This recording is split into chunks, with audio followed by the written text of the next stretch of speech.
Γεια σας φίλοι μου, είμαι πάλι ο Χαλίλ και θα σας δείξω ένα μαγικό με ένα δάχτυλίδι. Κοιτάξτε, παίρνουμε από τη μαμά μας ή από τον παπά μας ένα δάχτυλίδι, ψεύτικο ή αληθινό, και τώρα θα το εξαφανίσω. Να. Εδώ. Ξανά. Το έχω. Να το.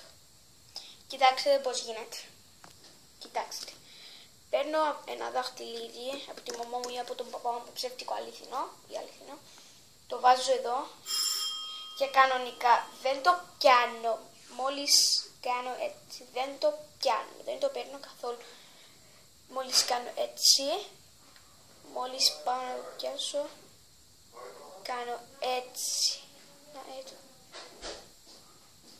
Και δείχνει ότι το έπιασες. Μετά κάνει πουμ και εμφανίζεται το δαχτυλάκι. Κοιτάξτε πάλι, θα σας το δείξω καλά. Βάζω.